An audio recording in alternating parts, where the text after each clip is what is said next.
puede salvar, ¿no? Si uno piensa en si hay alguna posibilidad de cambio, y no lo digo, yo siempre digo, no lo digo desde la utopía, lo digo desde el pragmatismo. Si hay alguna posibilidad de cambio, es desde la educación. Así que educadores y futuros educadores, la invitación es a pensar la educación de esa manera.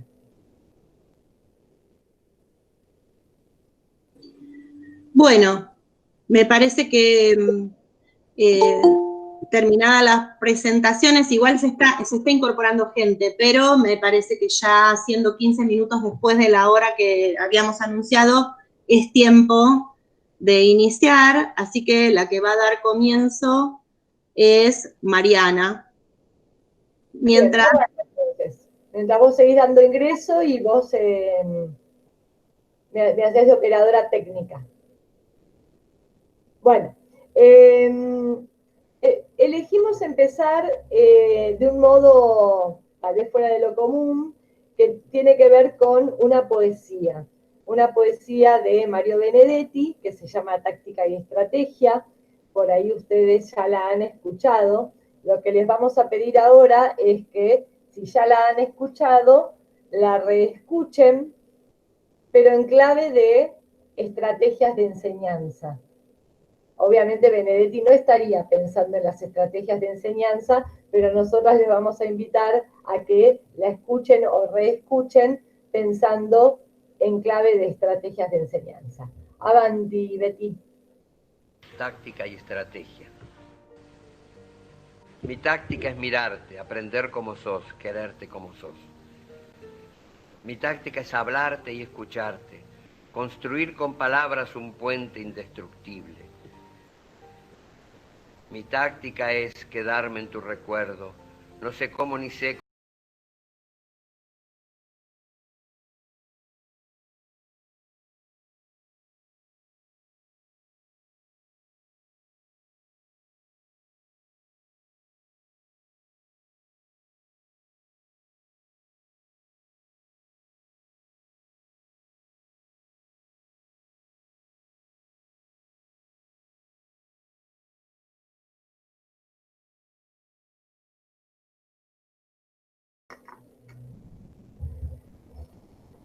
Bueno, a mí me encanta la poesía y me encanta, si tuviéramos un rato largo para hablar de esto, la cantidad de cosas que podríamos extraer desde el punto de vista de las estrategias de enseñanza. En principio lo elegimos y lo pensamos para que podamos instalar de entrada una idea. Cuando nosotros vamos a educar, tenemos que tener una estrategia, y la estrategia es el hacia dónde vamos, la estrategia es el objetivo. El resto es el caminar, y para ese caminar hay un montón de componentes que tenemos que tener en cuenta, pero no hay modo de que podamos realmente llegar a nuestro objetivo si no hay una estrategia diseñada. Él dice ahí, construir con palabras un puente indestructible. No sé cómo ni con qué pretexto, pero quedarme en vos. Y esa parte final donde habla de que al fin me necesites, si lo pensamos en términos de lo que nosotros enseñamos, si alguna vez nuestros alumnos necesitan aquello que le enseñamos y lo pueden usar para pensar algo de la vida real, estamos súper hechos. Y la otra parte que no quiero dejar pasar es la que tiene que ver con los simulacros, con que no nos vendamos simulacros, porque hay mucho de simulacro en la escuela. Hay mucho de que nosotros hacemos de cuenta que enseñamos y los pibes hacen de cuenta que aprenden. Y la gracia es ir más allá del simulacro y es lograr que en el aula pasen cosas. Ustedes ya a esta altura del profesorado sabrán que tradicionalmente se priorizaban en la escuela los contenidos conceptuales, entonces uno enseñaba temas, y hoy en día la educación se concibe en una forma más integral, donde también hay que enseñar habilidades y también hay que enseñar valores y actitudes. Uno no puede como despegar esas cosas entre sí. La enseñanza está totalmente imbricada en esos aspectos. Entonces, si yo quiero enseñar un contenido como puede ser la contaminación de un río, la lectura de un mapa asociada a esa contaminación o la lectura de datos estadísticos vinculados con la contaminación, no es algo que yo pueda dar por supuesto que los pibes saben. Eso es algo que yo también tengo que considerar parte de mi tarea de enseñanza. Del mismo modo que también es mi misión incorporar los valores que involucra el cuidado de ese río o las consecuencias negativas que pueda tener esa contaminación.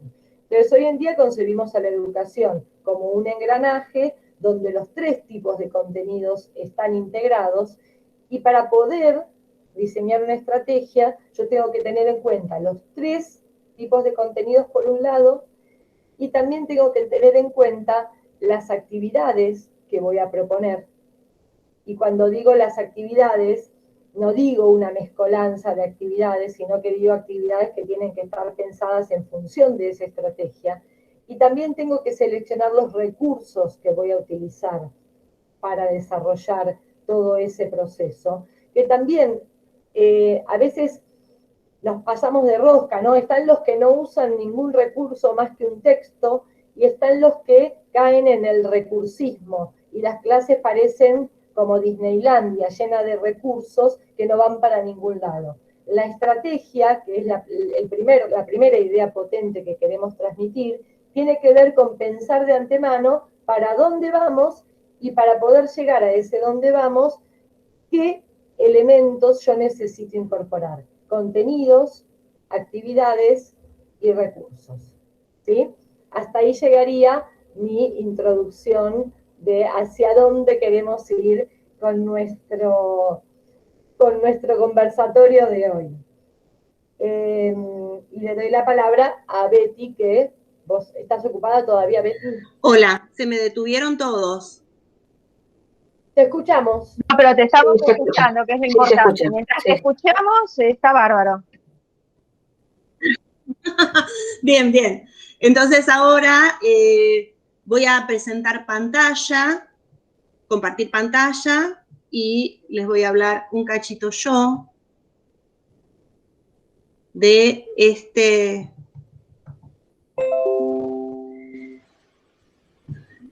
¿Se ve la pantalla? Sí, se ve perfecto.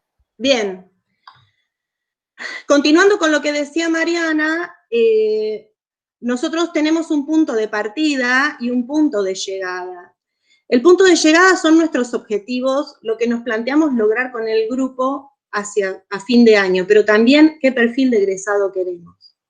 ¿Cuál es nuestro punto de partida? ¿Desde dónde salimos? Desde el diseño curricular y desde el diagnóstico del curso. Ese es nuestro punto de partida. Lo que vamos a trazar es una hoja de ruta, y esta hoja de ruta es la planificación anual. Esa planificación anual es nuestra estrategia, es lo que decía Mariana, es nuestra estrategia.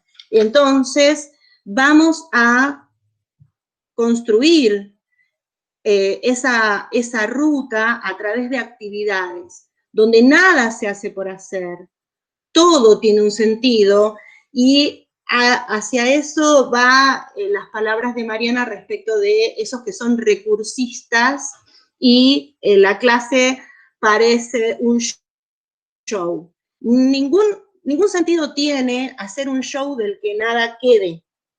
Las cosas no se hacen por hacer, deben tener aplicaciones, todo tiene un sentido y abona al objetivo final. ¿Cuál era mi objetivo final? Mi objetivo final era ese perfil de egresado que incluye a un ciudadano, no es una caja a donde yo le meto contenidos de química, es una persona, y a esa persona van dirigidas mis acciones en esta hoja de ruta.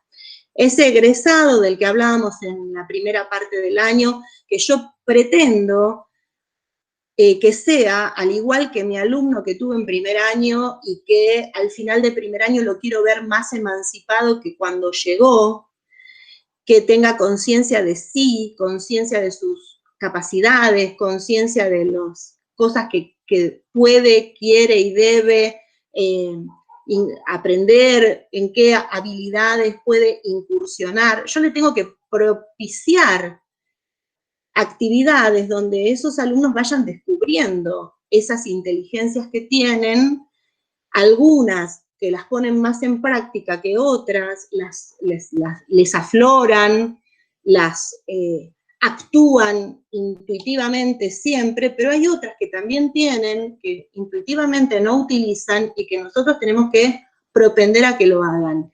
Y eso lo logramos proponiendo esas actividades. Y esas actividades las vamos a proponer en esa planificación anual en un orden creciente de complejidad, porque nosotros queremos llegar al final del año a esas proposiciones del pensamiento más complejas. Nosotros empezamos desde lo más básico y vamos espiralando los contenidos para tratar de llegar tanto al final de las unidades, como al final de los trimestres, como al final del año, a las cosas más complejas, a que ellos aprehendan con H en el medio lo que nosotros quisimos proponer, ¿no? Entonces, para llegar a eso, para poder transitar ese camino, todos esos contenidos que son engranajes que se imbrican, de los que hablaba Mariana, los conceptuales, los procedimentales y los actitudinales, los tengo que proponer estratégicamente.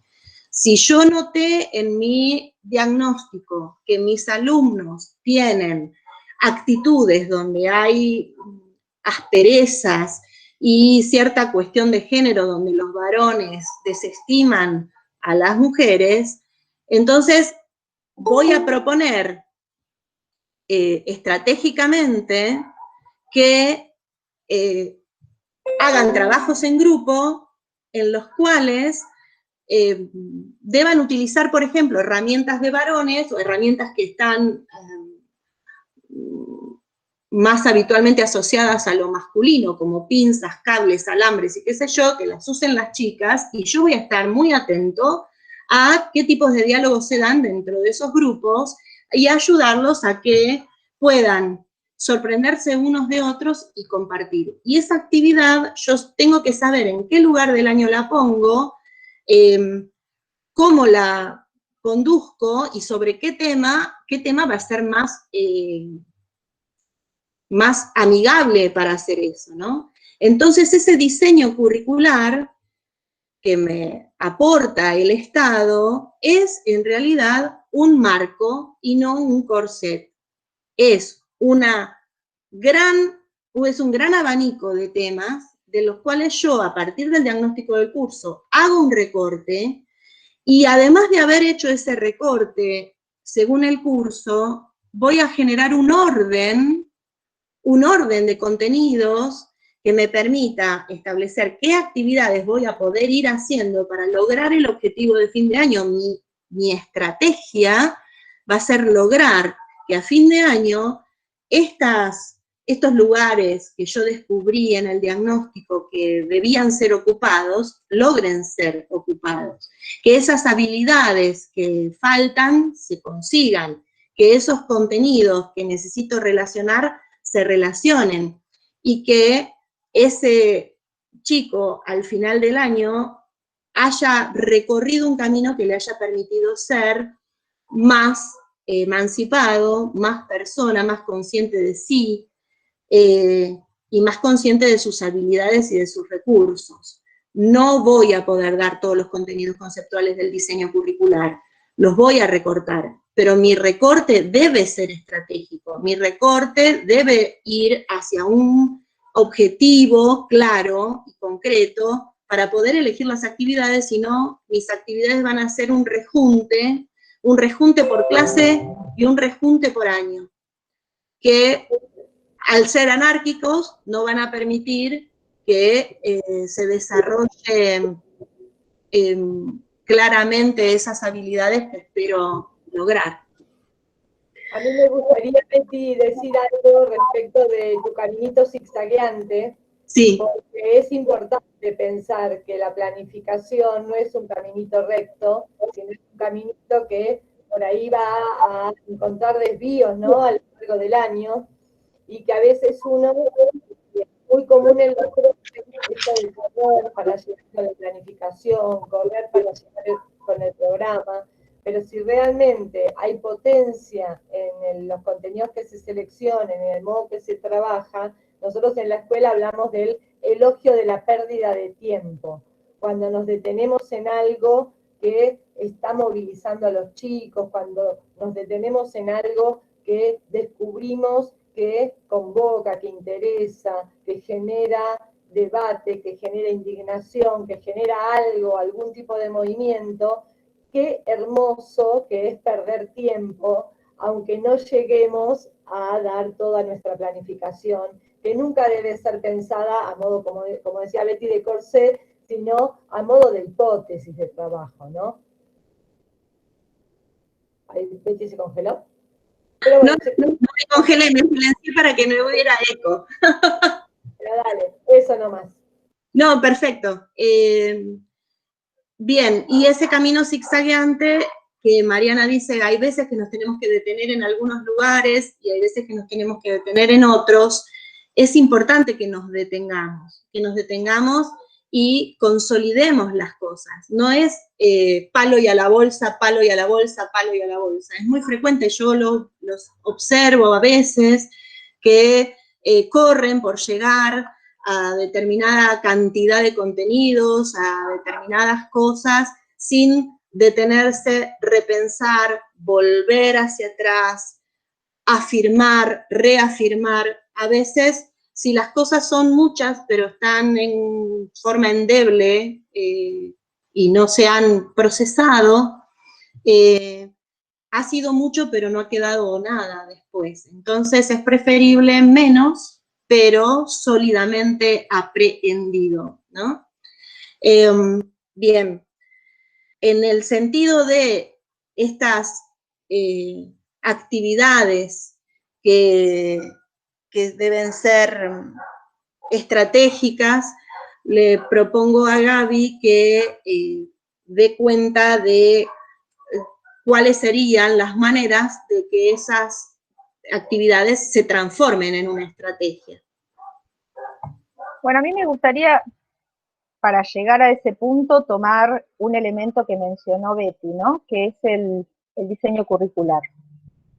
Cuando uno abre el librito o el libraco, depende de las dimensiones del diseño curricular, se encuentra con que en ese diseño curricular todavía prima ese paradigma cartesiano de mundo ordenado, de que todo lo podemos analizar a partir del análisis de cada una de las partes, y entonces encontramos un ordenamiento que tiene que ver con disciplinas separadas, cada una tiene su método, cada una tiene su contenido, cada una es enseñada por un especialista diferente en términos generales, y que en definitiva para los chicos termina siendo como un diálogo entre sordos, ¿no? Donde a mí me gusta el paradigma, voy a compartir pantalla para que lo vean porque me encanta el paradigma del elefante.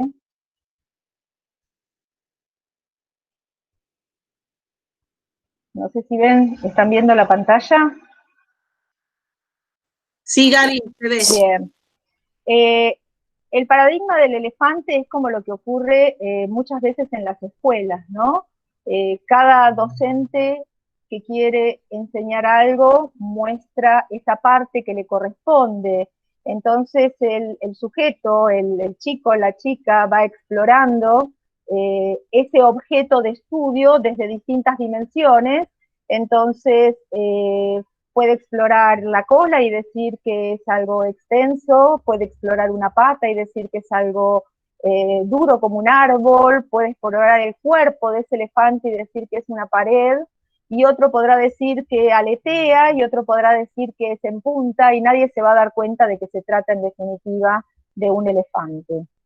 Esto es el conjunto de disciplinas que tienen que ver con precisamente este paradigma que digo yo, que es el paradigma, bueno, no lo digo yo, no es un invento mío, ¿no? Que es el paradigma cartesiano, el paradigma de las disciplinas. Si nosotros queremos, como bien dijo Mari, y tomo esa palabra, crear un puente que le dé sentido a todo lo que enseñamos, entonces tenemos que pensar en otros modos de organización de todo ese contenido que está en la currícula, y podemos pensarlo, ¿no? Uno puede pensar en otros modos de ver la realidad, como son a través de la lente de la multidisciplina o la pluridisciplina, a través de la interdisciplina, de la transdisciplina. Hay distintas miradas. Desde lo escolar, digamos, lo netamente escolar, prima el paradigma cartesiano en todos los diseños curriculares.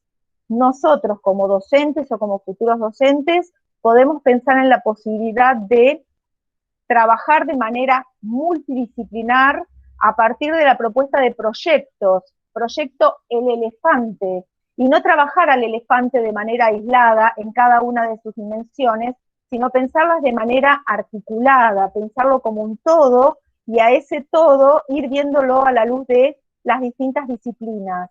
Si hacemos eso, estamos haciendo, como ustedes bien saben, multidisciplina, que es lo más próximo a lo que se puede hacer dentro del ámbito escolar.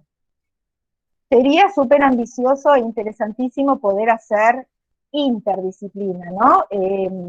La interdisciplina implica ya la construcción de un lenguaje común, pensar que las metodologías de las ciencias trascienden las propias ciencias y pueden ser aplicadas a otras. Es interesante pensar que podemos y debemos, y ahí yo ya casi pondría el énfasis en debemos, tener un diálogo entre las ciencias naturales y las ciencias sociales. Esto es fundamental, por eso está Mariana también acá conversando con todos nosotros, porque la ciencia no es ciencia si no tiene un contexto en el cual surgió. Entonces, pensar en ese contexto y armar proyectos en función de ese contexto me parece que es fundamental. Y para poder dar una visión a los estudiantes que abone a ese perfil de egresado que queremos formar, que en definitiva se trata de un ciudadano. Como docentes estamos ayudando a crear ciudadanía, y ese ciudadano el día de mañana va a votar y va a decidir por todos nosotros y con todos nosotros. Entonces, nuestro rol como educadores y como educador en ciencias, y hablo en ciencias en general, porque ya no hago distinción entre ciencias sociales y ciencias naturales, es ver de qué modo podemos pensar proyectos, propuestas pedagógicas para trabajar con ellos y con ellas, que tengan un sentido para ellos, para ellas y para nosotros, que sean convocantes, que sean actuales. Yo soy profesora de física y la verdad, a lo largo de este tiempo me he dado cuenta que no me importa nada si el chico sabe cómo funciona un plano inclinado.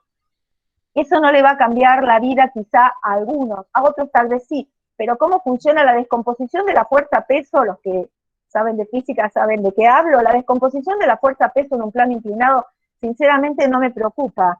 Me interesa más que pueda aprender cómo está constituida la matriz energética en la Argentina, por qué la Argentina toma decisiones respecto de instalar o no una nueva planta nuclear, instalar o no un parque eólico. Atrás de eso está lleno de física, está lleno de ciencia, pero está lleno también de cuestiones que tienen que ver con las ciencias sociales y con el rol ciudadano.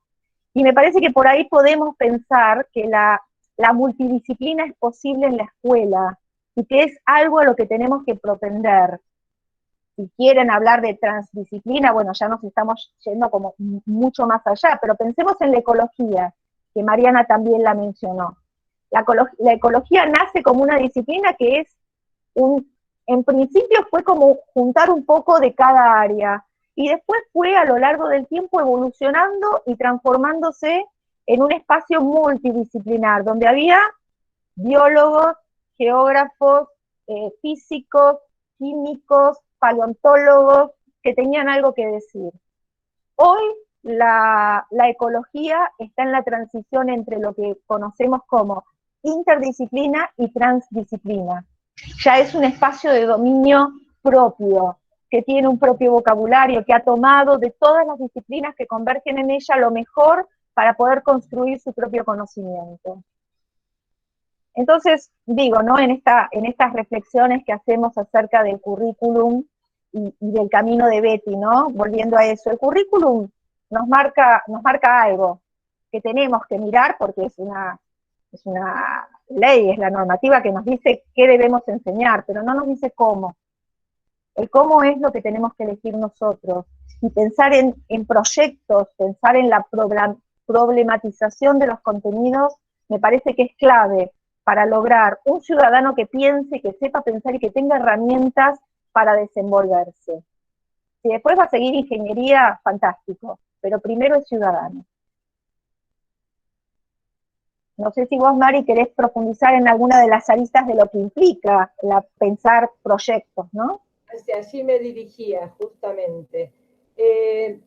Porque no es que uno de un día para el otro, bueno, ahora vamos a los proyectos, ahora vamos a la multi o a la interdisciplina. Hay como algunos requisitos previos. En principio, más allá de lo técnico, está el factor humano. Hay que encontrar en la escuela gente que tenga ganas de hacer lo mismo. No hay otro modo de empezar que no sea encontrándose con otro que tenga ganas de ensayar. Uno no lo sabe hacer de antemano, uno lo va construyendo sobre la marcha. Entonces nosotros tuvimos la suerte de estar en un espacio, en esta escuela que yo ahora dirijo, que favorecía este tipo de trabajo, y nos encontramos entre nosotras que éramos muy jóvenes, muy entusiastas y que teníamos ganas de probar. Lo primero es el factor humano. Si no hay un feedback con un colega que se quiera aprender, ahí sí sería como el elefante que no se puede mover, ¿no? Pero no necesariamente la amistad a priori, porque Betty hablaba de nuestra amistad, pero no es requisito la amistad a priori. Es solamente necesario encontrar un colega dispuesto a trabajar, y muchas veces de eso sí surgen amistades futuras, porque el trabajo con otros es muy gratificante en la escuela. Uno aprende mucho y se divierte mucho, con lo cual el factor humano para mí es el primer elemento a considerar. Siempre se van a encontrar uno, busquen porque siempre van a encontrar al menos uno o dos en la escuela que por ahí tienen un perfil un poquito bajo, pero que si uno convoca y tira ideas, van a encontrar a alguien que les siga la corriente y se van a poder lanzar a esto que al principio puede parecer una aventura. Obviamente que para hacer multidisciplina o interdisciplina, es decir, elegir un objeto de estudio para poder abordar desde las diferentes disciplinas, cada uno tiene que saber mucho de su propia materia. No hay modo de que podamos hacer interdisciplina si cada docente no domina su propia área. Tiene que haber disposición al diálogo con el lenguaje de la otra disciplina. Imagínense, yo soy de geografía, el lenguaje de la física sería como algo sumamente distante, y la biología, la verdad que también era de mis materias que más me costaban en la escuela, y en el profesorado todo lo que tenía que ver con plantas y con animales me daba muchos dolores de cabeza, pero tiene que haber una disposición hacia eso, porque no hay modo de poder construir un proyecto interdisciplinario si yo digo, no, yo solamente les voy a hablar de geografía. Yo tengo que estar dispuesta al diálogo con otros lenguajes, con otros métodos, a aprender cosas nuevas porque en todo proyecto lo que sé no me va a alcanzar. Y seguramente cada uno de los integrantes de ese proyecto se va a tener que poner a estudiar, y las cosas que hemos aprendido y que hemos descubierto en este recorrido juntas, la verdad que no las podemos contabilizar, cuantificar, porque son infinitas, pero en esa juntada se potencia lo que cada uno sabe y se potencia lo que los chicos también van a aprender. Porque lo que va a pasar también es que después, cuando se da el trabajo en conjunto, hay una sinergia, hay un ambiente estimulante que genera algo distinto también en la disposición de los chicos. Obviamente que para hacer multi o interdisciplina hay que elegir un tema que tengamos en común. si yo no tengo nada que decir sobre el elefante, y la verdad que no podrá ser el elefante el tema, hay que buscar un tema que todos los que participamos tengamos algo en común. Hay un montón de temas del entorno cercano, de la realidad cercana o de la realidad lejana, porque también es cierto que lo lejano y lo cercano, en tiempos de globalización y en tiempos de medios de comunicación, también a veces pierde un poco esos bordes de qué es cerca y qué es lejos y de qué es cercano para los pibes. Por ahí hay veces que para los chicos es más cercano que se esté prendiendo fuego la Amazonia que se esté prendiendo fuego el Delta, porque lo mediático también ocupa mucho lugar. Pero sí es importante que ese tema que elegimos tenga que ver con cada una de las disciplinas involucradas, que todos podamos mirar ese mismo objeto de estudio. Y también la última pata que faltaría para poder pensar en todo esto tiene que ver con la disposición a una planificación conjunta, a una organización del trabajo. Hay que invertir tiempo.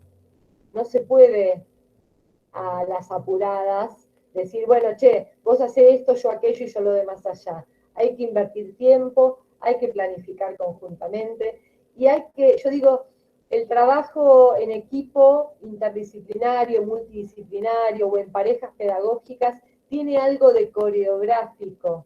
Hay que coreografiar las clases y las propuestas como para que haya una fluidez en lo que uno va a proponer. Por supuesto, no una coreografía que no permita la intervención del otro o la irrupción de algo que no estaba planificado, pero las propuestas, los proyectos y esas clases hay que pensarlas en forma muy articulada entre todos los protagonistas. Como requisitos, estos que les nombro me parece que son fundamentales. A la vuelta de eso, si uno se mete ahí, sale enriquecido tanto uno como los chicos que participan de la experiencia, como, bueno, obviamente la institución para la cual uno circunstancialmente está trabajando. ¿Sí? Ahí los requisitos. Y Betty les va a contar un poco cómo a través de estos casi 30 años fuimos haciendo al principio algunas locuras y luego algunas cosas más serias, ¿no? Porque convengamos que nuestro primer viaje de estudio, nuestros primeros viajes de estudio con los chicos pensados a modo de trabajos interdisciplinarios fueron disparatados. Después aprendimos.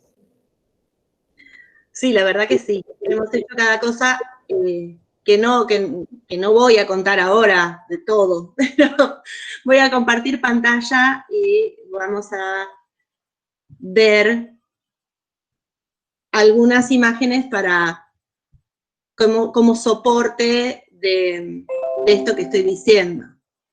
¿Se ve la pantalla? Sí, se ve. Sí, perfecto. Sí. Bien. Esto que les muestro aquí fue nuestro primer taller interdisciplinario que se llamaba Espacios Verdes, y nuestro objeto de estudio era la plaza de Villa del Parque. Acá están los chicos en la plaza tomando muestras, haciendo anotaciones, y acá, bueno, esa es Mariana, esos mismos chicos, este es este de acá, y acá hay otro de los compañeros, cuando presentamos las conclusiones del taller en, no me acuerdo dónde fue. San fue eso. San Martín, en San Martín. En la Universidad de San Martín. Bien. Este taller estaba organizado, además de nosotras, trabajábamos desde la importancia del espacio verde para el barrio y cómo se consideraba el espacio verde dentro de, qué relevancia tenía el espacio verde dentro de la comunidad, que fue desde donde partió Mariana, hasta cuestiones de los fotolitos de Gabriela, donde medía la incidencia de la luz a lo largo del año, los ruidos en la plaza, cómo influenciaba el follaje en la detención del ruido, cómo influenciaba el follaje también en la retención de las partículas sólidas que estaban en el aire. Recolectábamos partículas sólidas en papeles contact por fuera y por dentro de la plaza, y después mirábamos al microscopio las improntas de esas partículas, los tamaños y las formas. Hemos estudiado el suelo, suelos probadamente pobres, suelos probadamente ricos y su influencia. Hemos estudiado los areneros de la plaza, recolectado muestras de las arenas. En aquella época no había cercados y no había caniles, y entonces los areneros de las plazas tenían materia fecal de gatos y perros, y hicimos un estudio de los parásitos y los huevitos de parásitos con métodos de flotación de esos huevos. Cuestión que estuvimos 2 años trabajando con este taller, y acá les pregunto cuál es, porque resulta que ese taller también generó un montón de vocaciones, como a lo largo de todo nuestro recorrido ha sucedido con muchísimos alumnos, y a ustedes ojalá, seguramente, les va a pasar, porque la pasión se transmite. Entonces, los alumnos se involucran con uno y se involucran con la pasión de la materia, y después terminan apasionándose ellos y siguiendo esos caminos, ¿no? Este muchacho está volviendo a la Argentina, es doctor en biología, está volviendo a la Argentina desde Inglaterra para ocupar un puesto en el IBIME, en la Universidad en Facultad de Ciencias Exactas y Naturales, y este señorito descubrió su vocación así de chiquito, tomando las muestras de esa bendita plaza. La cuestión es que tanto adentro de la escuela como afuera, en la plaza, nosotros empezamos trabajando en forma intuitiva, juntas, con mucho compromiso, pero nuestra trayectoria a lo largo de los años nos hizo reflexionar acerca de estas cosas que habíamos hecho, que casi habían sido juegos, porque las empezamos como grandes hipótesis de trabajo, preguntas, ¿y cómo será esto? ¿Cómo será aquello? ¿Y no tendrá que ver esto con aquello? ¿No te gustaría hacer cosas que también nos pasan en el profesorado, ¿no? Porque Alejandro y Sabrina saben mucho de esto, porque nosotros también intuitivamente nos empezamos a juntar en el profesorado. Otra secuaz es Lorena Sosa, y otra es Sole Magallanes, y así vamos sumando gente que, y si hacemos, y si pensamos, y si arrancamos, y en ese arrancar, hacer, pensar, nos enriquecemos todos, y lo más importante es que lo compartimos, que uno no se guarda lo que aprende, sino que lo comparte y entonces lo multiplica. Esas historias de esas vidas compartidas con esos alumnos, en donde tanto tiempo, tanto esfuerzo, tantas vivencias nos hicieron crecer, y los hicieron crecer a ellos también, y han construido esa hoja de ruta, se han plasmado en todas esas actividades significativas que llevaban a esa emancipación y a ese proyecto y a ese rol de ciudadano que nosotras siempre nos habíamos planteado como objetivo final de nuestros recorridos, ¿no? Poniendo por delante eso antes que la sumatoria de contenidos conceptuales me refiero. Pero realmente esos proyectos de los que hablaba Gabriela, con esos requisitos que decía Mariana, llevaron a que muchas personas se vieran impactadas por la escuela. No, no es que la escuela es un lugar a donde fueron obligadas a estar y permanecer y un requisito que cumplimentar para después vivir, sino que fueron viviendo y creciendo y eligiendo ese lugar habitable que nosotras les proponíamos, ¿no? En parte, esa propuesta pedagógica que hace que los chicos se quieran quedar, quieran ir a la escuela, quieran estar en la escuela, quieran compartir en la escuela, es porque la escuela les propone cosas que Google no les da, porque la escuela les propone un montón de cosas que Netflix no les da.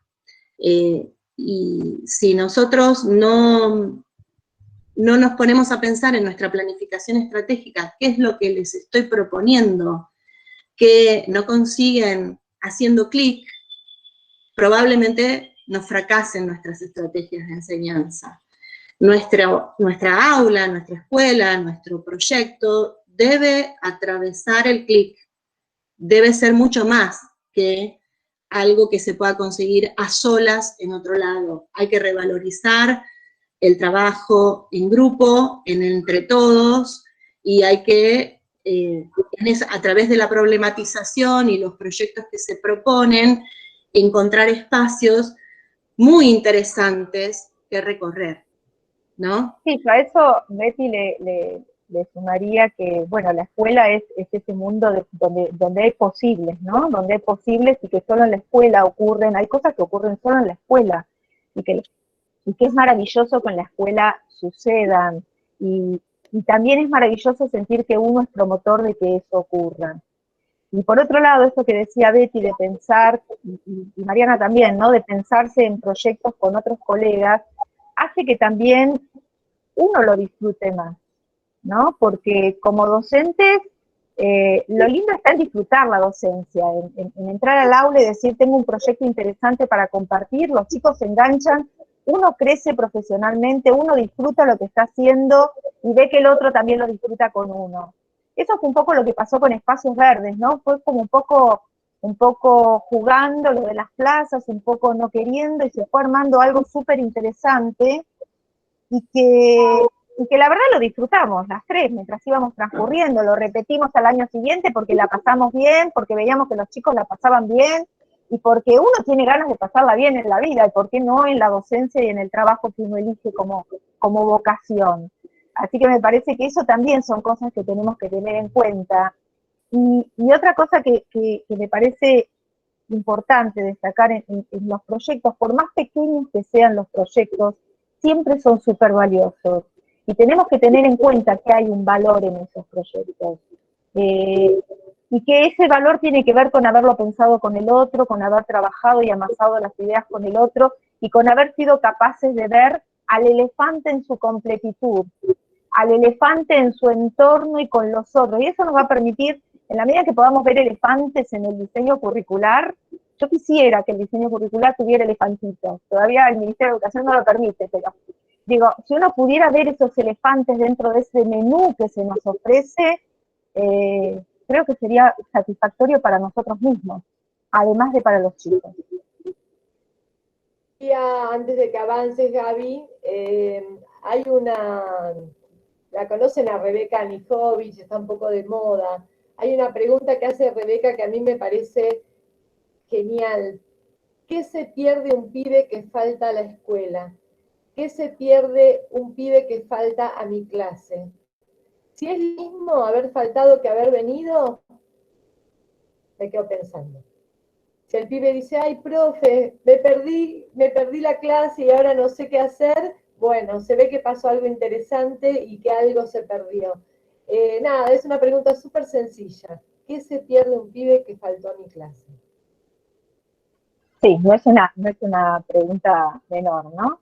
Pero bueno, todo esto que nosotros estamos presentando y estamos conversando también, a todo eso está atravesado una mirada de la docencia, una mirada de la escuela, una mirada situada de la sociedad en la que vivimos y de las necesidades que tiene esta sociedad. Y y una mirada de las ciencias, ¿no? De cómo deben ocurrir las ciencias al interior de la escuela. Bueno, yo quería compartir brevemente un poco qué es lo que ocurre en la trastienda, ¿no? En el ministerio, en la silla de los que uno dice, ¿cómo se les ocurrió poner esto acá? En realidad, no voy a contar la trastienda de la currícula, simplemente contarles que dentro incluso del Ministerio de Educación hay distintas miradas respecto de lo que implica las ciencias y la enseñanza de las ciencias, y hay una diferencia muy interesante entre los enfoques que se proponen en el nivel inicial y primario y los enfoques que se proponen en el nivel secundario, ¿no? El nivel primario tiene más que ver con una mirada, si se quiere, naturalista, de generar el amor por la naturaleza, y en la escuela secundaria, que es lo que me compete a mí, yo soy curricularista de escuela secundaria, el enfoque, la mirada del ministerio está más puesta en una corriente, en varias corrientes, pero principalmente en una que no es una corriente novedosa, que viene desde hace muchos años y ha ido mutando, que es CTS, ¿no? Seguramente ustedes la escucharon nombrar. A mí me gusta, yo es más, de la corriente CTS, en mi grupo de trabajo hemos hecho una mutación, porque CTS significa ciencia, tecnología y sociedad. Y a mí este enfoque me hace un poco de ruido, porque si pensamos que la ciencia, la tecnología y la sociedad son tres objetos de estudio en sí mismos, volvemos a mirar las partes del elefante. Entonces, en mi equipo de trabajo lo hemos rebautizado como ciencia y tecnología en sociedad. No podemos hablar hoy de ciencia si no hablamos de tecnología, no podemos hablar de tecnología si no hablamos de ciencia, ni hoy ni nunca. La ciencia crece a la luz de la tecnología, miramos y reconocemos la realidad en función de la tecnología que tenemos disponible. Y esa tecnología está imbrincada en un contexto social que la permite, que la habilita y que la promueve. Entonces, esta es la mirada que más nos gusta desde el ministerio, y también nos gusta el enfoque STEAM. No sé si escucharon hablar alguna vez, quizá el STEM está más reconocido que el STEAM. En realidad es un enfoque que tiene que ver con un conjunto de disciplinas que permiten comprender parte del mundo, que tiene que ver con la ciencia, la matemática, la tecnología, la ingeniería, y el enfoque STEM agrega el arte como parte de la cultura. La ciencia es arte, hacer ciencia es hacer arte. Piensa en todas las conexiones que hay entre ciencia y arte. Así que también nos gusta un poco poder pensar que cuando hacemos ciencia, y repito esto porque cuando digo ciencia me refiero a ciencias sociales, ciencias naturales, imbrincadas y mirando un mismo objeto de estudio. Estamos haciendo un poquito de arte. Estamos haciendo un poquito de arte, como decía Mariana, que había que danzar, no sé cuál fue la analogía que puso ella para poder pensar las planificaciones y los proyectos. Bueno, también es un arte todo esto que hacemos cuando vamos creando estas propuestas de enseñanza en las escuelas y cuando vamos pensando con el otro. Yo quería, en este sentido, en este tipo de enfoque, quería compartir con ustedes algunos títulos solo para que los conozcan, por ahí les interesa mirarlos en algún momento, algunos títulos que hay en la página del Ministerio de Ciudad de Buenos Aires, ¿no? Hay una parte que se llama Propuestas Didácticas para el Trabajo en el Aula, que habla un poco de orientaciones generales para la conformación de proyectos. Pero me gustaba más pensar en los títulos que aparecen en estos son todos materiales de secuencias didácticas. Por ejemplo, para biología, la cuestión de biodiversidad se problematiza desde esto. ¿Por qué es un problema la pérdida de la biodiversidad? Y cuando uno mira ese material, que parte de la problematización de una temática que es la biodiversidad, se encuentra con un montón de dimensiones del problema, y principalmente, por eso elegí si uno lo mira, también enfoca lo que es la acción ciudadana. Hay todo un apartado del trabajo para pensar la acción ciudadana, y ustedes dirán, la biodiversidad, acción ciudadana, sí, se conectan, se pueden conectar. Elegí este material de física de cuarto año, que es Ciudades Sostenibles. Acá no hablamos de plano inclinado, pero hablamos un montón de física. Hablamos de física, hablamos de sociedad, hablamos de geografía, hablamos de sociología, hablamos de las dimensiones actuales que quiere pensar en una ciudad sostenible. Bueno, es una secuencia interesante también como para espiar, y uno, en realidad estos materiales uno puede elegir lo que quiere, pero me parece lo interesante ver que hay cuestiones como la energía, que a partir de ciudades sostenibles son problematizadas, llevadas al plano de lo real y tienen otra significación. Otro título que elegí, el de Fisicoquímica, Eclipse, Conocimiento Científico y Reflexión Filosófica.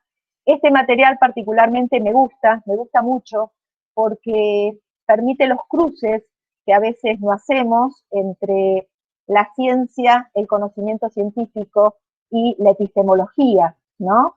¿Cuál es nuestra postura epistemológica cuando enseñamos ciencias? No sé si alguna vez ustedes se preguntaron desde qué lugar, desde qué postura filosófica más epistemológica concebimos la ciencia. Bueno, acá cuenta un poco el relato, en la secuencia, invita a seguir el relato de lo que implica el conocimiento del cosmos y de los eclipses a partir de esta mirada de la filosofía. Química, protectores solares, química al cuidado de la salud. Acá tenemos de química lo que tengan ganas, pero a partir de un tema que es bien actual y que tiene que ver con cuidarnos del sol, cuidarnos de la radiación, y cómo la química nos puede ayudar a eso, ¿no?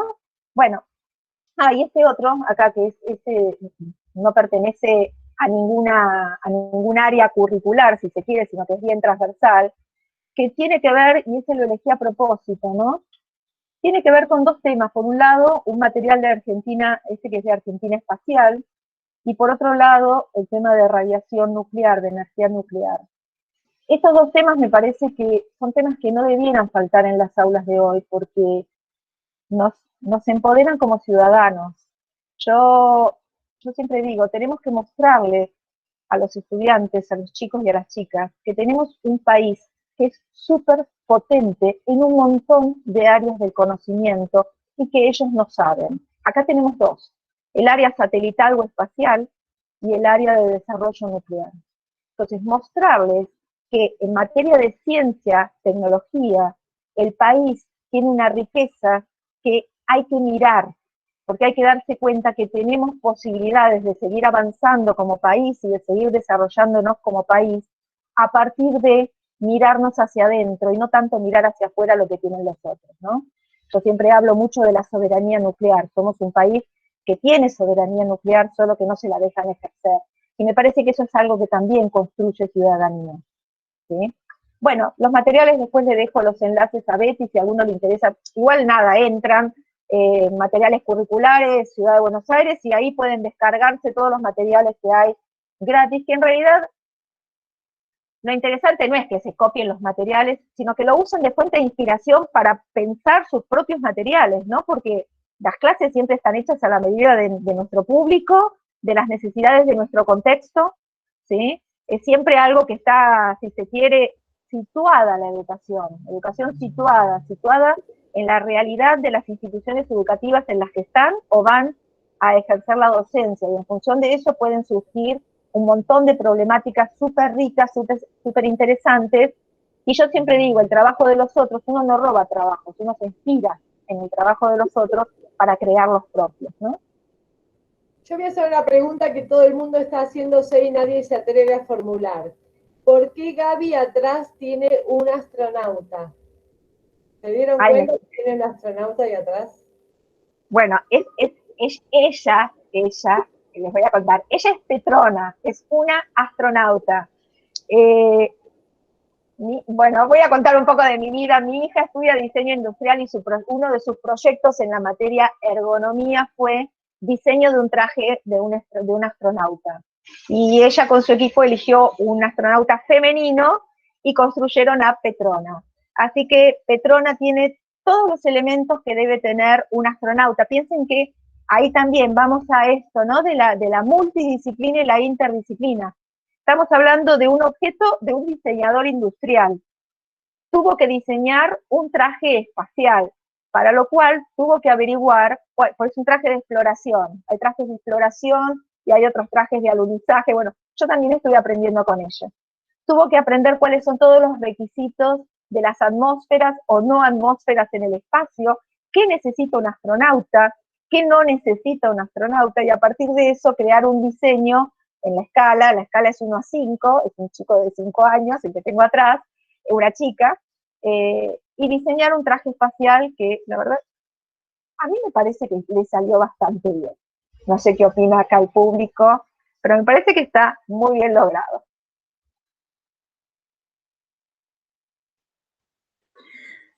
Mari, yo tengo la conexión bastante endeble, va y viene y se me quedan todos congelados. Por ahí, a modo de ejemplo, estaría bueno contarles a los chicos algunos de nuestros proyectos, además de espacios verdes, porque comentamos solo espacios verdes y no contamos los otros. Tengo miedo que se me corte a mí, por eso les digo a ustedes, Mariana o Gaby, que los cuenten, y decirle a los chicos que los materiales esos van a estar disponibles, se los voy a pasar a las enseñanzas por el Classroom, ¿no? Bien. Bueno, uno de nuestros grandes éxitos, que nos valió el mote de las chicas de la basura, fue cuando nos propusimos trabajar en forma interdisciplinaria la cuestión de los residuos sólidos urbanos. Así que ahí nos convertimos en las chicas de la basura. Y ahí, como venimos contando, en una mirada que integra desde la problemática social de una ciudad como la ciudad de Buenos Aires, que produce una cantidad de residuos enorme, que no tiene lugares ni modos de disponer de esos residuos y que se los termina mandando a los partidos del conurbano, armamos un gran proyecto de trabajo,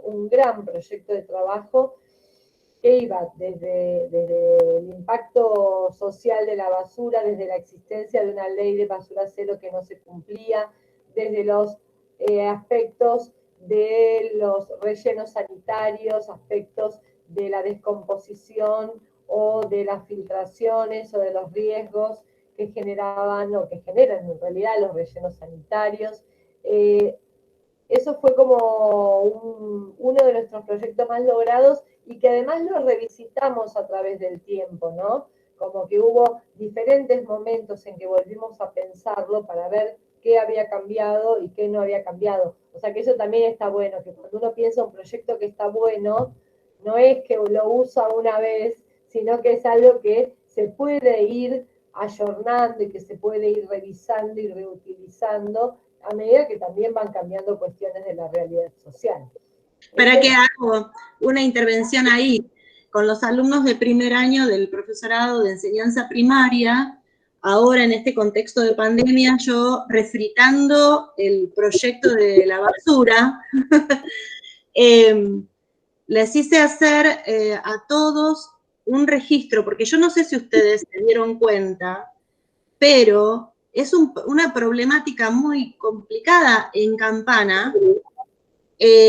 Todos los caminos, todas las banquinas de los caminos de acceso a Campana están llenas de puntos negros donde la gente revolea la basura y está amontonada. En todos los barrios donde hay callejones hay montones de basura.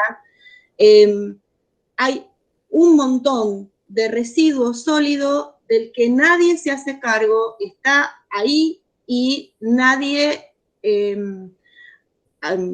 opera sobre eso. La Secretaría de Medio Ambiente pareciera que Campana desconoce, pero desde hace muchos años desconoce, no es que desconoce desde ayer. Entonces, el proyecto con los de primero de primaria es que cada uno de los alumnos, sus padres, hermanos, tíos, parientes, primos, amigos y aledaños, saquen foto de cada uno de los puntos negros que se encuentra, y lo vamos marcando en un mapa, en un plano de la ciudad, para luego armar una presentación para la Secretaría de Medio Ambiente, en la cual demos cuenta de cuál es la problemática vista en su conjunto, ¿no?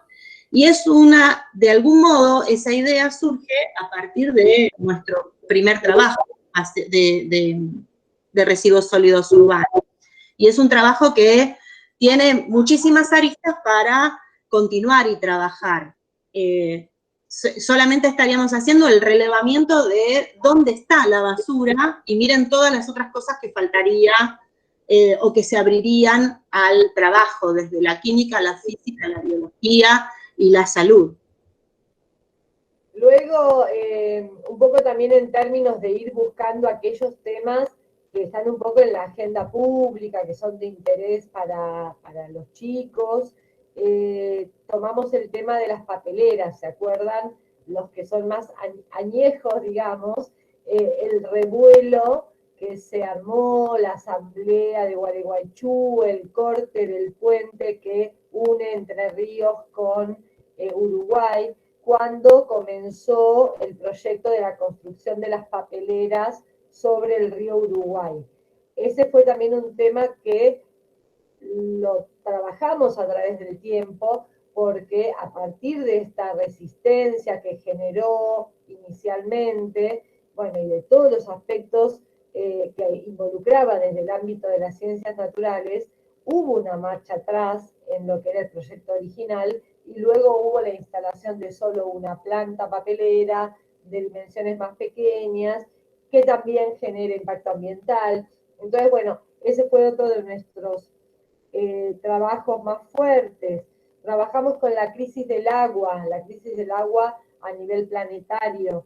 Y más recientemente, ya en la escuela, nosotros vivimos, cuando digo nosotros, digo Gaby y yo, vivimos en Villa del Parque, Villa Devoto, que son barrios que están en los bordes de la capital federal. Los chicos son de un ámbito muy urbano.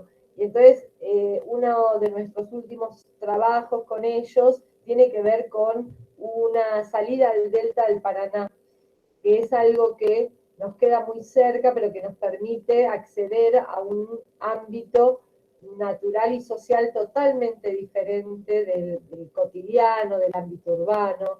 Y ahí entonces también cada año sumamos profes de otras materias, ¿no? A veces se copa la profe de matemática, a veces viene alguien de arte, a veces se suman las profes de biología, y a partir de quienes se suman cada año el proyecto va tomando una forma distinta en términos de mirar al delta como objeto de estudio, que a los chicos les genera mucha curiosidad. Hay muchos chicos que no conocen, no conocen nada, no conocen la Boca, no conocen el delta. Son chicos que están muy quietos en el barrio o muy quietos en sus entornos muy cercanos, ¿no?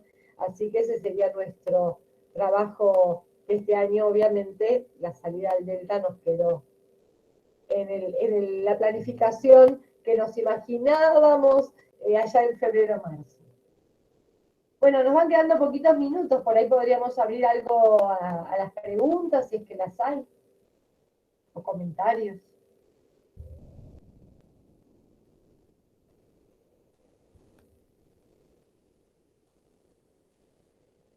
Sí, yo querría aprovechar, no soy público, pero en eso que comentaba Mariana de la salida al delta y de la posibilidad de hacer proyectos multidisciplinares, yo insisto en esto, en que ahí empiezan a aparecer cosas mágicas con los chicos.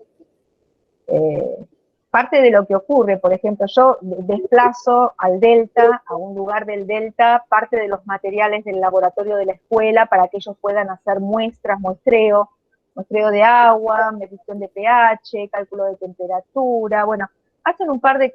Y no hay modo de decirles que ya está, que el tiempo de trabajo está, que ya terminó. Los chicos van con un entusiasmo, trabajan con un compromiso que en la escuela no sucede del mismo modo. Entonces, me parece que también es bueno pensar en que los proyectos habiliten espacios escolares o no escolares, no habituales. Apropiarse de esos otros lugares que tiene la escuela para poder trabajar determinados contenidos con otro colega, o trabajarlos en el mismo tiempo, moverse, ¿no? La escuela siempre da la posibilidad de algún patio o algún rincón que explorar si uno quiere hacer una salida didáctica. Y me parece que eso también puede ser una fuente de inspiración, empezar a mirar qué rincones de la escuela me habilitan a hacer determinadas prácticas docentes y que seguramente los chicos, por el hecho de haberlos sacado de ese espacio habitado que es el aula, se predisponen de una manera diferente. Y siempre nos ha pasado que siempre es propositiva la manera en que se disponen en esos espacios, ¿no? Nos reímos mucho porque los chicos como que se enloquecen, se alienan, no pueden parar de hacer las experiencias, no paran de trabajar. Le decimos, chicos, recreo, hora de comerse un sanguchito, no paran, no pueden parar, no pueden parar. Y bueno, siempre nos quedamos pensando, ¿qué es lo que ahí ocurre que no ocurre en el aula? Y eso es el material de reflexión. ¿Qué es lo que los mueve en esa actividad y tal vez no los mueve tanto en otras? Y bueno, siempre nos quedamos pensando en eso y una de las cosas que siempre insistimos mucho es que si a nosotros nos entusiasman las cosas, a los chicos es muy probable que también los entusiasmen. Entonces, puestos a escoger, cuando ustedes tengan que armar sus proyectos, sus temarios, sus planificaciones, elijan aquellos temas que a ustedes les apasionen, porque es el mejor modo de generar la pasión y el interés por parte de los estudiantes. Sí, tener siempre en cuenta que el currículum y los contenidos curriculares no son el fin último, son una herramienta de la cual podemos seleccionar con buen juicio y criterio aquellos contenidos que nos interese abordar, ¿no? Y a partir de eso armar el entrelazado y la trama que nos va a llevar a ese punto final, que es la propuesta didáctica que vamos a llevar adelante en el aula.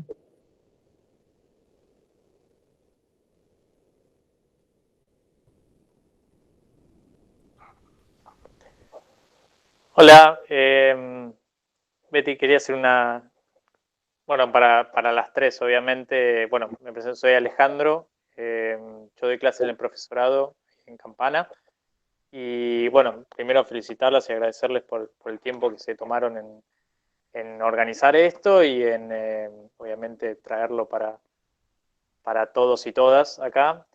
Pero bueno, tenía un comentario y una suerte de pregunta quizás. El comentario es, yo creo que fue Gaby o Mariana, bueno, ahora no recuerdo bien quién fue, pero creo que dieron en el clavo con un concepto súper importante que yo también trato siempre de traer a mis clases, que es la contextualización de cada uno de los temas que uno trabaja. ¿Sí? Yo lo veo mucho con ciertos experimentos claves y hitos en la historia de las ciencias, digamos, ya sea de cualquier ciencia, yo lo veo más desde el lado de la biología molecular y celular, pero hay experimentos claves que han sido interpretados a la luz del momento histórico, de la sociedad, que de alguna manera y entre comillas permite ciertos avances o retrasa ciertas cosas. Es muy importante la contextualización para entender por qué se interpretó algo de cierta manera, por qué eso se concretó de cierta manera. Creo que eso es un concepto clave que todos tenemos que tener muy presente todo el tiempo, no solo en la actualidad, no solo contextualizar en este momento, sino las cosas del pasado, pues nos ayudan un poco también a entender las motivaciones que hubo atrás de cada cosa, de cada uno de esos eventos. Y es muy importante tratar de meterse en la cabeza de la persona que llevó adelante cierto experimento, cierto hecho, lo que fuera, porque eso además también en algún punto genera como una empatía, empezás a como entender un poco el proceso lógico de la otra persona y eso también genera una suerte de empatía que es importante también en este tiempo que no abunda mucho. Y la suerte de pregunta pasa, nada, me interesó mucho cómo fueron describiendo todos los ejemplos y un poco algunas pautas a tener en cuenta para generar estos espacios de interdisciplina. Pero quizás me gustaría, si pueden quizás resumir como una idea, cómo uno visualiza eso, cómo uno puede encarar desde el cero, desde la nada, quizás 2 o 3 cosas para tener en cuenta para condensar una idea y poder llevarla a punto. O sea, ¿qué cosas ustedes mirarían primero? Para las 3 es la pregunta, digamos, desde su experiencia, ¿cómo tratarían de de aconsejarle a alguien cómo condensarías llevar a la práctica un proyecto interdisciplinario. Quizás 2 o 3 puntos para eso. Quieren que empiece yo y van... Dale, Mari, que vi que habilitaste el micrófono, sí. Vayan metiendo. Yo creo que lo primero, supongamos que tenemos una escuela donde tenemos 2 o 3 o 4 docentes que quieren trabajar juntos. Paso número 1, comparar planificaciones y elegir un tema potente que tenga que ver con todas esas asignaturas. El segundo paso, problematizar. No plantearlo como un tema, como un contenido, sino como un problema. Un problema que preferentemente, como vos decís, Alejandro, tenga que ver con un contexto, que ese contexto sea real. Si es cercano, mejor, pero hay cosas que ocurren en otras partes del mundo y que, como yo decía antes, a los chicos también los convoca su interés, convoca su curiosidad. Luego hay que ver desde cada disciplina qué se va a mirar y en qué medida entonces podremos quedarnos con un abordaje multidisciplinario, es decir, todos miramos el elefante, sabiendo que es un elefante, pero cada uno lo mira desde su propia disciplina, o si tal vez podemos, dado nuestros conocimientos, nuestra capacidad de compartir lenguajes y demás, podemos avanzar hacia la interdisciplina, donde vamos a estar un pasito más allá y vamos a estar intentando mirar un poquito más al elefante entre todos con miradas compartidas. Nosotros siempre intentamos aproximarnos a esa interdisciplina. Y todo proyecto tiene que tener un producto, tiene que terminar en algo, porque si solo miramos el elefante, pero no hay un problema que resolver, una pregunta que nos convoque, una solución posible a un problema planteado, o como dice Betty, con esto que estamos haciendo vamos a hacer una propuesta al gobierno de Campana para que se entere que están todos estos puntos negros. Tiene que haber un producto, tiene que haber un cierre, tiene que haber algo que permita cristalizar, aunque sea provisoriamente, el resultado de ese trabajo. Eso es lo que a mí se me ocurre como ABC. Mis compañeras me dirán qué se puede agregar.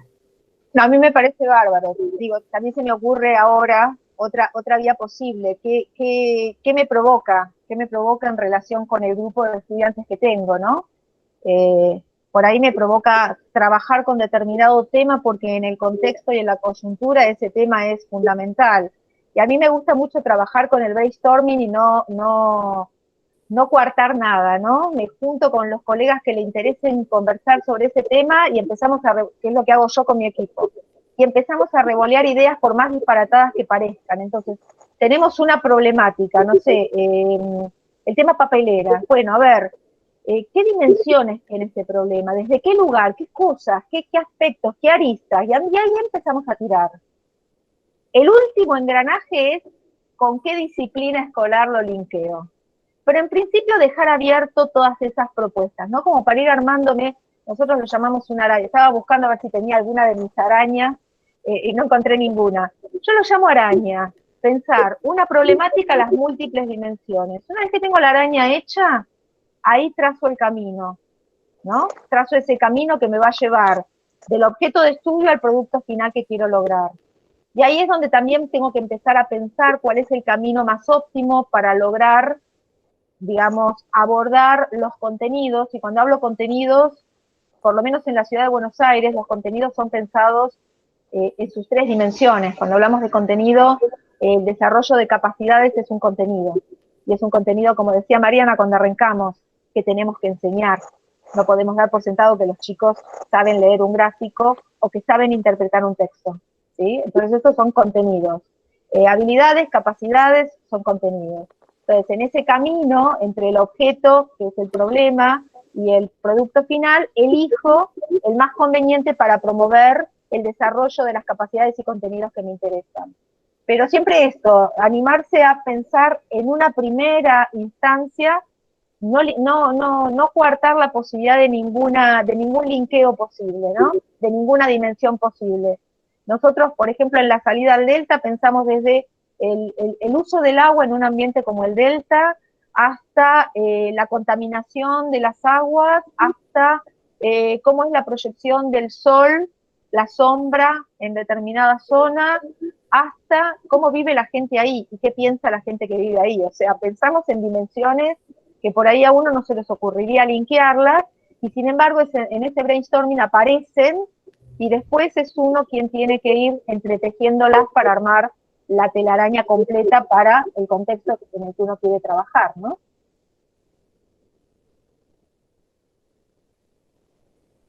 No sé, Betty, si vos quedó congelada, Betty, ¿no?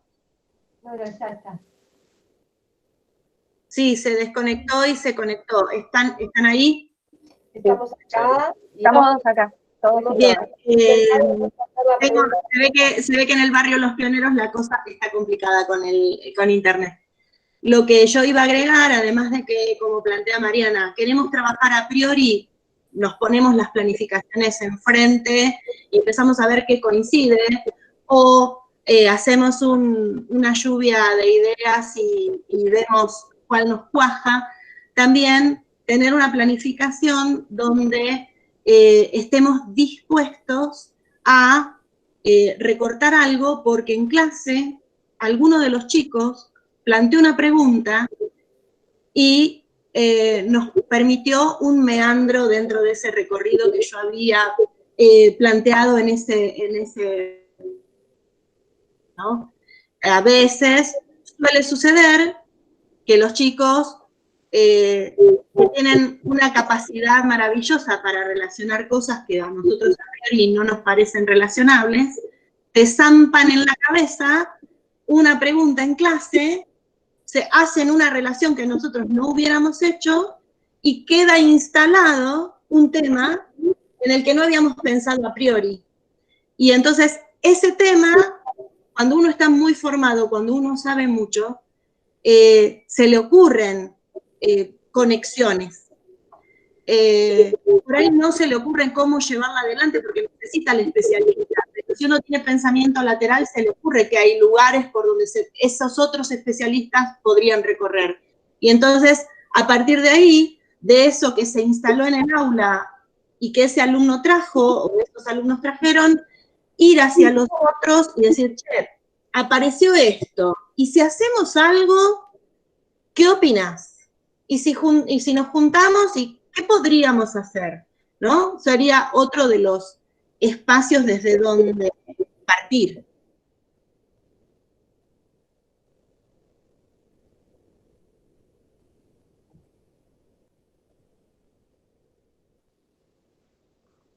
No, genial, clarísimo. Gracias a los tres.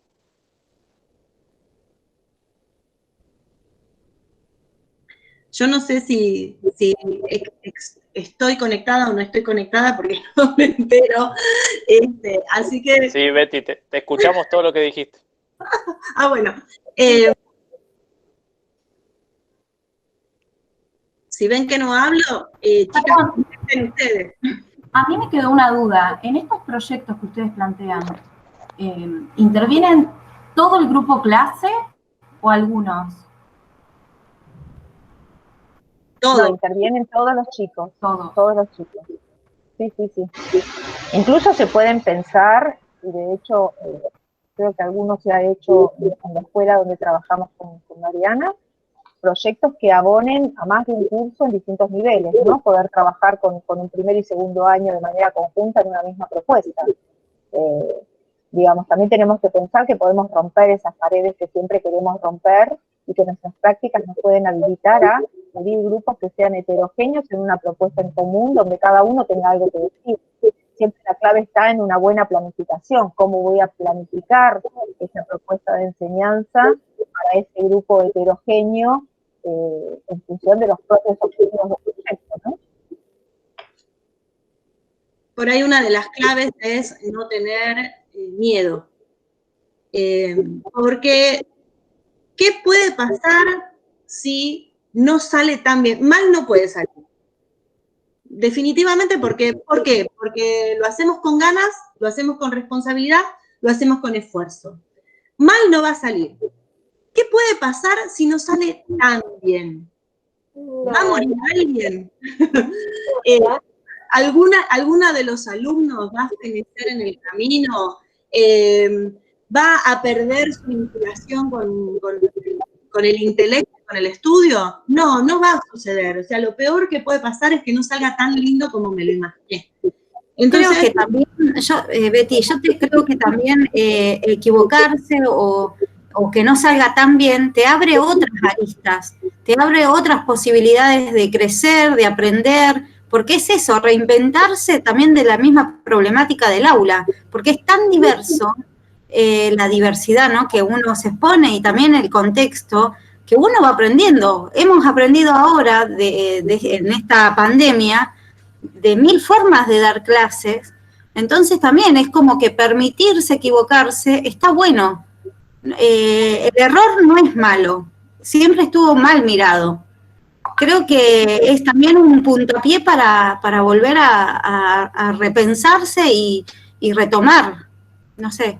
El problema del error es cuando no nos ponemos a pensar por qué salió mal y cómo debería ser corregido. El único problema del error es ese, es que nos lamentemos y pasemos página. Sí, además de decir, uy, ¿qué lo parió? No salió lo que yo quería, me tendría que preguntar por qué y cómo lo corregiría después, ¿no? Y ahí sí, la vuelta está completa. Porque sí, la próxima temporada, claro. A ver, esa me parece que es la pregunta obligada de cualquier profesional de la educación, ¿no? Si entendemos la educación con profesionalismo, vamos a hacer las propuestas con compromiso, nos vamos a equivocar, nos vamos a permitir equivocarnos, exactamente, hacer autocrítica, nos vamos a permitir equivocarnos y a entender qué fue lo que pasó ahí. Por ahí y armar un proyecto superador o diferente. Yo por ahí lo que pienso también es que por ahí lanzarse a hacer proyectos cortos para arrancar, digamos, no anuales, porque anuales es más complejo, ¿no?, para arrancar. Entonces por ahí un proyecto más corto está bueno. Para lanzar. Creo que un proyecto de 2 o 3 clases, no tiene por qué creo que lo proyecto. primero que hicimos nosotras juntas, Gaby, corríjanme si me equivoco, fueron las clases de energía nuclear. Sí, un proyecto cortito. Sí, fueron dos clases o 3 clases donde trabajamos todas las dimensiones del tema nuclear, los pros, los contras, la cuestión histórica, la situación nuclear argentina. Sí, fueron 2 clases, 3, claro, no me acuerdo. Porque trabajamos desde química, física, sociales y biología. Educación para la salud, porque yo daba también las aplicaciones positivas de la energía nuclear. Exactamente. Así que simplemente eran 2 módulos cada una, 4 módulos.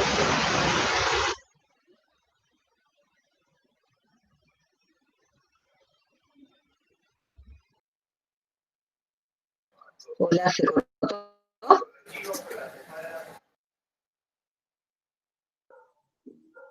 Marisa, ¿se te disparó el micrófono o querías decir algo? Se te mutea, Marisa. Ah, disculpen, entonces. Pensé que me había cortado. ¿Listo? No, me quedé. Ah, no, yo pensaba que querías preguntar algo.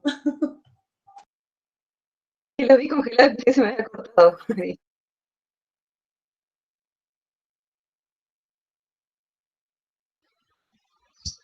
Bueno, mi provocación es a que empiecen a mirar un poco los contenidos en línea con esto, ¿no? A partir de ahora traten de mirar, de espiar qué cosas se les van ocurriendo pensar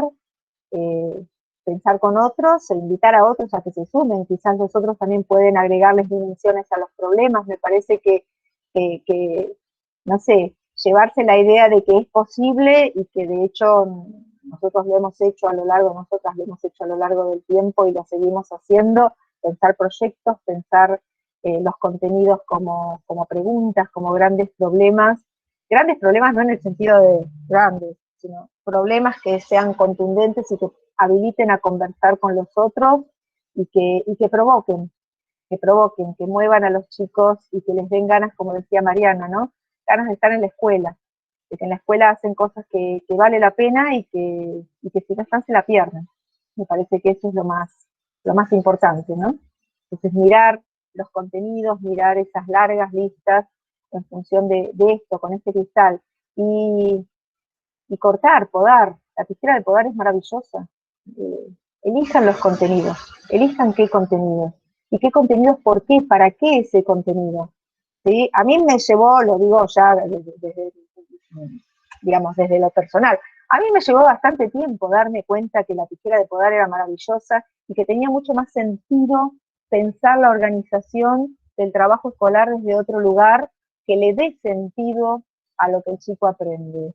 Me llevó un tiempo, porque al principio pensaba que había que enseñar, cuando recién me recibí a los 21 años, ya estaba trabajando dentro de la escuela, yo pensaba que había que dar todo eso que decía el diseño curricular. Bueno, hoy entiendo que uno puede hacer una selección criteriosa, puede priorizar, puede elegir lo que yo llamo temas paraguas, porque a veces hay miedo al recorte, a la tijera de podar. El tema paraguas es el tema que adentro va lo que considero que debe ir, pero que es lo suficientemente abarcativo como para permitirme cintura para moverme dentro del diseño curricular con los contenidos que son prioritarios para el contexto que yo tengo, prioritarios para lo que yo quiero lograr con esos chicos. Así que anímense a usar la tijera de podar, me parece que es un recurso maravilloso.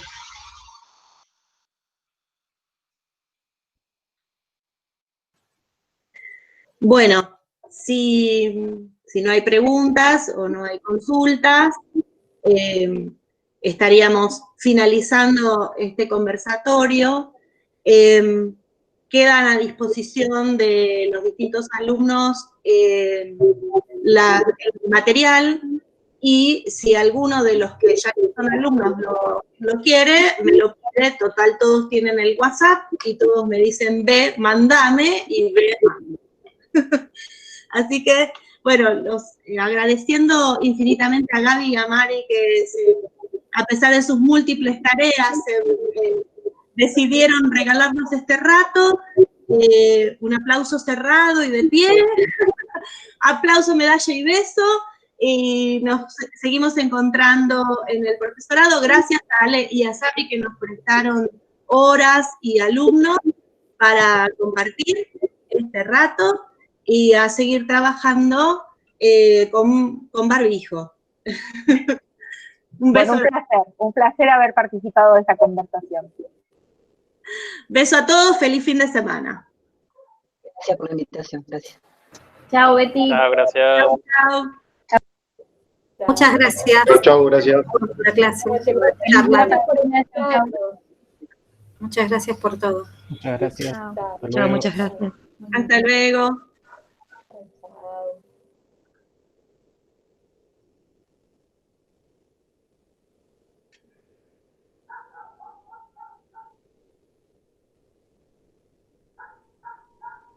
¿Yo me quedé tildada o...?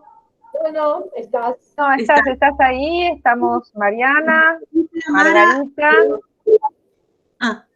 Margarita sigue ahí y Diego sigue ahí. Margarita y Diego, sí. Diego. Ahí está, Diego está. ¿Estuvo bien, Diego? Por ahí Diego está congelado. Por ahí Diego Sí. se congeló. Sí. Bueno. Fíjate. Se congeló. Bueno. No sé. Bueno, Por chiquitas. eso lo podés liberar, si no vos, ¿Cómo? desde participantes. Ahí. Bueno, estuvo bien, ¿verdad? Yo creo que Si esto lo vas a mandar al profesorado, vas a subir el enlace al video. Sí. Entonces dejamos de